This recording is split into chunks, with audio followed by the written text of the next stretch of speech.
Думаю, песни, которые мы слышали и сегодня, и которые мы вообще поем в собрании, подтверждают утверждение Антона Ивановича, что есть три таких ключевые евангельские факты или события. И как много песен мы уже слышали о Христе рожденном, как много песен. И я думаю, что если мы праздновали Рождество не только 25-го, 7-го, а пусть будет еще какого-то числа, были бы еще песни. Еще были бы песни. Как и много песен о его страданиях, как и много песен о его жизни, о его воскресении. Еще один небольшой эпизод в ту большую картину, которую описал Антон Иванович, добавляет евангелист Матфей. Последние стихи 2 главы. Еще один небольшой эпизод, связанный с рождественскими событиями.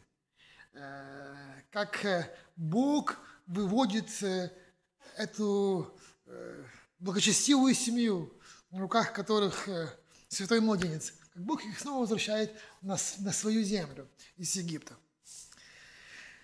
Так они попали в Египет, прошло какое-то время, не знаю, сколько было, может быть, Антон Иванович почитает точнее, сколько было Иисусу Христу тогда время, может быть, 2 года, может быть, я не знаю. Когда ангел снова является, может 1,5 года, когда снова является, говорит, возвращайтесь в Израиль. Матфея, 2 глава, стиха 19. По смерти же Ирода, сей ангел Господень во сне является Иосифу в Египте и говорит: встань, возьми младенца и матери его, и иди в землю Израилю, ибо умерли искавшие души младенца. Он встал, взял младенца и матери его и пришел в землю Израилю. В те времена нам это кажется невероятным, мы настолько привыкли, что новости распространяются буквально за один клик. Да? Кто-то где-то написал какой-то пост, и уже по всему миру все знают. А в те времена новости как скоро распространялись, как вы думаете?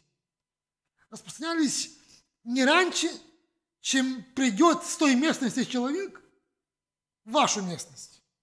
То есть не раньше. Даже были специальные гонцы, которые ждали ключевых событий и приносили их в свою страну. Итак,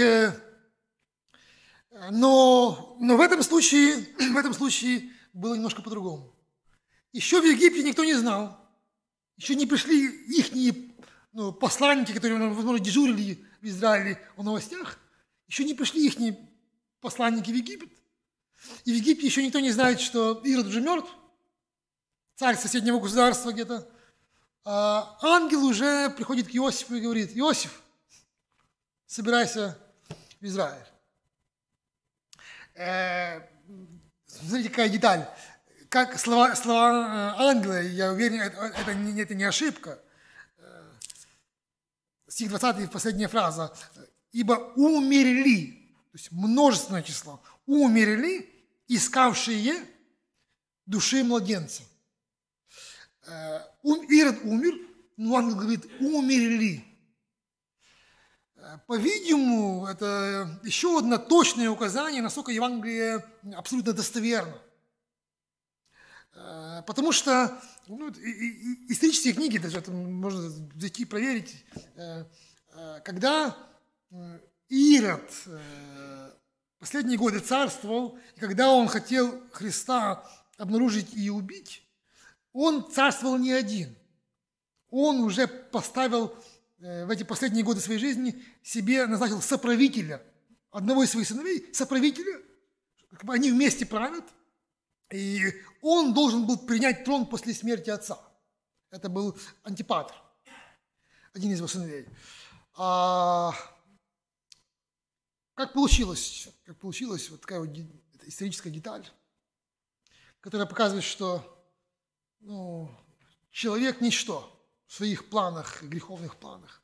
Этот Антипатр, он хотел добиться трона после отца, и он знал, что у отца есть, например, назначенные другие сыновья, которые ожидают вроде бы престола, и он сделал все, чтобы эти сыновья оказались как бы оклеветаны. И двоих из этих сыновей буквально за пару лет до этих событий сам Ирод казнил. А этот сын доклал к этому большую руку, чтобы это так случилось. Как бы расчищал себе дорогу. И когда он их казнил, этих двоих, этого Антипатра он назначает себе соправителем. И чтобы он, когда Ирод умирает, остался одним правителем.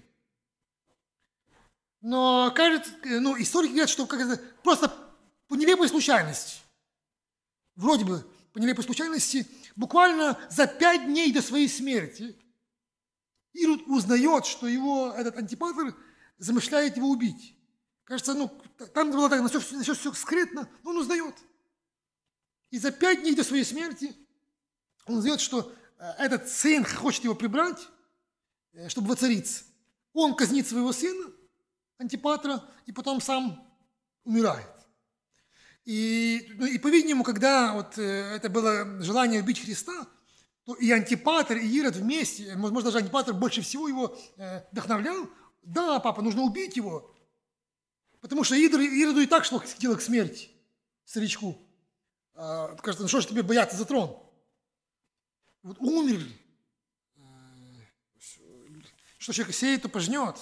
И сначала Ирод убил этого жестокого своего сына, и потом Бог забирает и его душу. Кажется, правители думают, что все в их руках, даже их жизнь не в их руках. И когда он казнил своего сына, за 5 дней он меняет завещание, потому что по завещанию этот сын должен был быть, трон унаследовать. Он меняет завещание и делает своих еще 3 сыновей, чтобы, как завещает, Рим должен был это утвердить, а он дает завещание, чтобы его воля такая, чтобы это царство, которым он правил Израиль, было разделено на разные части этим 3 сыновьям. И потом таки император после смерти утвердил волю Ирода, и так и случилось. Итак, ангел приносит ему новость, такую политическую новость. На меня поражает ангел говорит, вставай, стих 20, 21, и он встал. Встал, взял младенца и пошел. То есть, как будто, кажется, я не знаю, конечно, не могу уверен, что того же самого дня он встал. Как будто так. Ночью сказал, примерно так было, когда он убегал. Ему ангел сказал, что убегай, Ирод тебя хочет убить, младенца. Он встал и пошел. Тут Бог сказал, собирайся, он встал и пошел. Взял младенца, это не сесть в машину. Это не сесть в машину. Это из Египта перейти в Израиль. Если это было сразу же после смерти Ирода, то это было начало зимы. Не лучшее время, даже в относительно более теплом климате для путешествий. Безоговорочное, полное послушание Иосифа. Он встал, взял, Мария не спорит, подчиняется. Бог руководит семьей, Бог семьей руководит.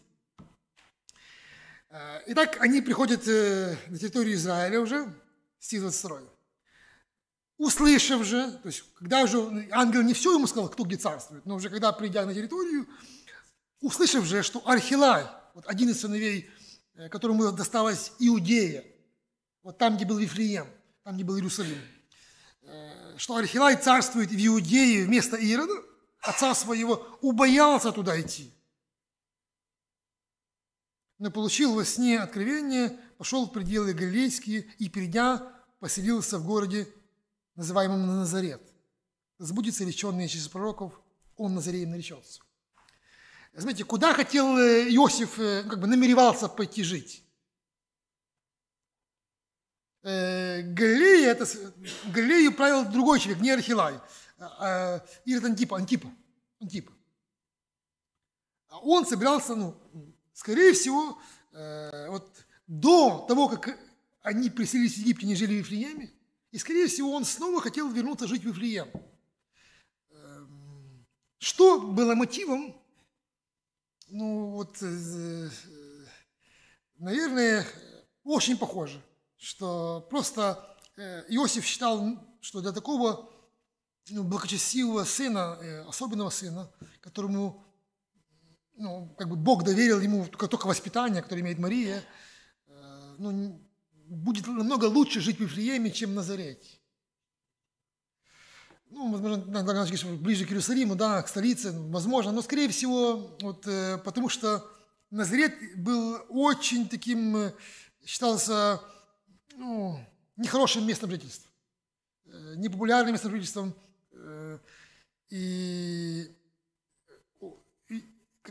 Иосиф считал, что для будущего царя или для потомка сына Давидова нужно жить в Вифлееме. Хотя Вифлеем тоже был маленьким городком. Но это был как бы, ну, городок, который имел хорошую репутацию, в отличие от Назарета. Но когда он вроде бы намеревается идти в Галилею, в Иудею, узнает, что там Архилай, и кто им снова руководит? Стих 22. Получив во сне откровение. То есть снова приходит ангел, говорит: да-да, ты не туда, тебе нужно в Галилею. Тебе нужно в Галилею. И такие Архилай, недаром Иосиф не хотел туда пойти жить, боялся. Может быть, к этому моменту это уже даже было видно, потому что Архилай, когда только встал на трон, снова начал, как Ирод, убивать всех возможных конкурентов. Очень жестоко, как Ирод начал поступать. И поэтому Иосиф насторожился: а мне ли сюда? Тут один Ирод умер, а второй Ирод царствует. Ну, по характеру, как Ирод. Смотрите, мог ли ангел ему сказать сразу же, в Египте, куда ему идти? Наверное, мог. Я не думаю, Бог, потому что ангел говорит то, что Бог скажет. Бог сказал ему просто: иди в Израиль. Он приходит в Израиль, Бог видит, что не совсем туда идет. Бог говорит: не, иди туда. Бог не открывает нам все детали нашей жизни, а по мере необходимости дает указания. Наше дело просто ему следовать. Читая эти первые главы Матфея, можно назвать Иосифа таким вот где-то незамеченным или настоящим героем Рождества. Или человеком, которому иногда не уделяется должное внимание в его роли в этих первых событиях евангельских. Конечно же, безусловно, Христос, Иисус – центральное лицо всего Евангелия и рождественских событий. Иногда говорят о Марии. Но давайте только вспомним, что сказано было у Матфея об Иосифе. Насколько этот человек безоговорочно во всем был Богу послушен. Помните, когда он узнает, что Мария беременная, и только помыслил, что нужно, наверное, с ней, это как правильному человеку, развестись. Бог ему во сне говорит: возьми ее в жены, этого Духа Святого. Он встает, сразу берет ее в жены. В Вифлееме приходит ему ангел, говорит: собирайся быстро в Египет. Собрался, быстро пришел в Египет. В Египте говорит: собирайся быстро иди в Израиль. Собрался, быстро пришел в Израиль. Нет, не туда, иди в Назарет. Пошел в Назарет. Полный во всем подчинении, это беспрекословный, моментальный. Человек, который с готовностью во всем, усердно, невзирая на свое мнение. Господи, а почему? Он не спорит. А может быть позже, Господи, а может не сейчас, а может быть не Назарет, а может быть другой город. В действительности Бог избирает Назарет, Анатолий Иванович, это пророчество, но это пророчество больше, скорее всего, в таком контексте, что Бог предсказывал, что его сын будет презираем и уничижен. И последний Назарете – это одна из деталей этой картины, что он будет презираем. 23 стих заканчивается тем, что он Назареем наречется. Скорее всего, не совсем точно, в украинском переводе Назарянином наречется. Назареем и Назарянином – это разные термины. Назарейство – это было особое такое вот посвящение, может быть, чем-то похоже на монашество, да, как у нас. А Назарянином наречется о том, что наречется жителем Назарета. В те времена не было фамилий. Представляете, не было фамилий. Были только имена, а по батькове был сын такого-то. Не было фамилий. И иногда, то есть даже зачастую, для уточнения, как у нас сейчас фамилия, для уточнения, потому что имена повторяются, вместо фамилии пользовались описанием, откуда человек родом или где он живет. Ну, как у нас, может быть, сегодня сказать, это Степан Винничанин, да, он с Винниц. Иногда даже мы, иногда бывает в телефоне записано, не знаю, откуда этот брат, знаю его имя, пишу там, откуда он и имя. По фамилии не знаю, да? Тогда фамилии не было. И вот более уточняющая информация была, откуда он родом. Откуда он. И вот Иисуса Христа называли. Христос не называли, это уже помазанник, это потом поняли. Сын Давидов иногда называли те, кто предполагал, что он Мессия. А все люди его называли как? Иисус, назарянин, или, может быть, более такой для нас вариант перевода, Иисус из Назарета. Вот так, это Иисус из Назарета. А эта фраза из Назарета была очень такая вот, как есть фамилии такие презренные, что не презренные, а не миловидно звучащие. Вот так вот лучше. Есть такие фамилии. Так вот, из Назарета была, это, наверное, самая из немиловидно звучащих, которые можно было выбрать в Израиле. Вот самая. И Бог выбирает такую, грубо говоря, фамилию, да, для своего сына. Помните, Евангелие Иоанна, 1 глава, когда Иисус Христос зовет первых учеников, 1 глава Иоанна, 45 стих. Филипп находит Нафанаила и говорит ему: мы нашли того, о котором писали Моисей в законе и пророки. Иисуса, сына Иосифа. Иисус – это имя, Осифа – это имя, отчество, как у нас будет там Сергей Иванович, а вот фамилия из Назарета. Вот это имя, отчество и фамилия. Мы нашли Иисуса, сына Иосифа, из Назарета.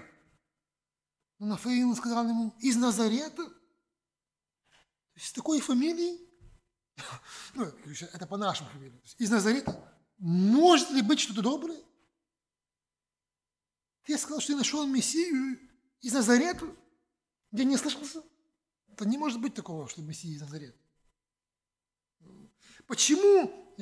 Вообще, Иудея так, с насмешкой где-то относились к жителям Галилеи. Вот даже она называлась Галилея языческая. Но из всех галилеян самым таким вот оказался наиболее немиловидным городом для проживания. Почему-то был Назарет. Даже сегодня точно не знают, почему так случилось. Почему Назарет оказался таким вот нежелательным местом, чтобы упоминалось к своему имени.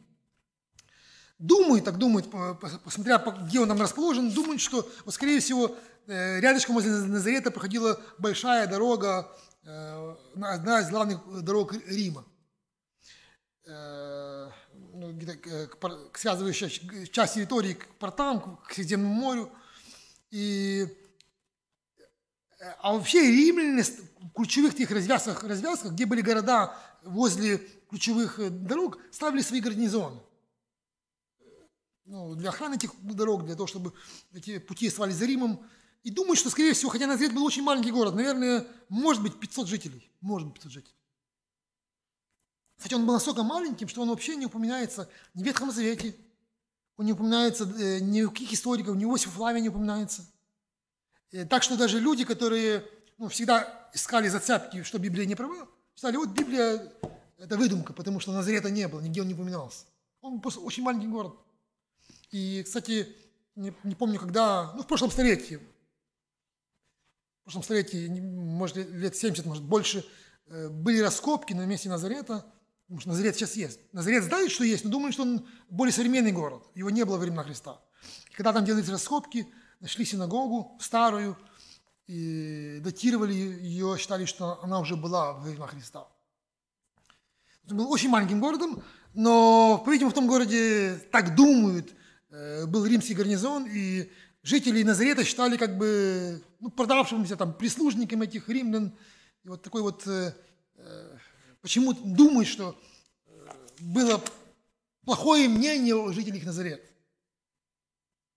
Но какая бы ни была причина, Бог выбирает для своего сына, ну, не то, что на периферии, а такой на моральной периферии, место на карте для своего сына. Что даже люди, которые были ему расположены, сначала смеялись: из Назарета. Более того, Христос понес эти поругания, поношения ради нас, и когда возникло евангельское движение, когда возникли первые церкви, то не только Христа так называли верующих так. Назаряне. Как один из текстов Деяния апостолов, 24 глава. Это будет стих 5. Это обвиняет Павла. «Найдя сего человека, язвою общества, возбудителем мятежа между иудеями, живущими во вселенной, и как бы самые последние, самые страшные, и представителем, представляете, назарейской ереси, как бы культа, который возник, знаете, где он возник? В Назарете. Хуже быть не может быть. Учение, которое возникло в Назарете, это человек его... Поэтому где-то мы не должны бояться или где-то шарашиться, если нас где-то похоже называют. Господа так назвали. Почему? Потому что Бог выбрал такое место жительства для него. Ангел указал, куда идти. Первую церковь так называли, что это ересь назарейская, из Назарета, ересь из Назарета. Даже это сохранилось до сегодняшнего дня, видно в исламе, в Коране. Христиан Коран называет Насара, насколько я помню, Насара. Да, Насара. То есть эта фраза, как она звучит на арабском, из Назарет, назаретяне. То есть ислам называет христиан назаретяне, Насара. В насмешку того, что учение, которое возникло в таком вот неприглядном городе, не может иметь ничего хорошего. Итак, может быть, 2 коротких вывода. Бог призывает нас к полному послушанию. Как Иосиф берет своего сына Марии, он как приемный отец, как приемного сына. И первое, Бог призывает нас к полному послушанию. Второе, полное послушание иногда означает проблемы, которые мы бы не выбрали себе. Мы бы выбрали другой путь. Но это полное послушание может привести нас в Назарет. Может сделать нас людьми, с которых будут смеяться. Но Господь пошел этот путь. И дай нам Бог быть вместе с Ним, неся Его поношение, чтобы вместе с Ним нести Его или разделить с Ним Его славу.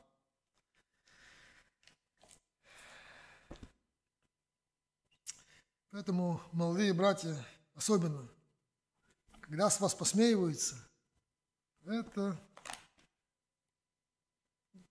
только маленькая доля того, что еще, может быть, что будет. И что мы должны смело или даже с достоинством понести за Господа. И дай Бог, чтобы мы были верны Ему до конца, и были Ему послушны до конца во всем. Но иногда люди переезжают жить. Вот когда иногда семья, я переезжаю жить в другую страну или в другой город, потому что здесь это я ради детей делаю, здесь для моих детей это не престижно. А вот куда Бог выбрал жить своему сыну. Там, где, наверное, никто из нас не захотел, чтобы жили мы или мои дети, там не престижно. Поэтому давайте выбирать не там, где мы, наша логика, а там, где Бог желает, чтобы мы были Ему верными, это самое важное. Неся Его послушание до конца. Аминь. Помолимся.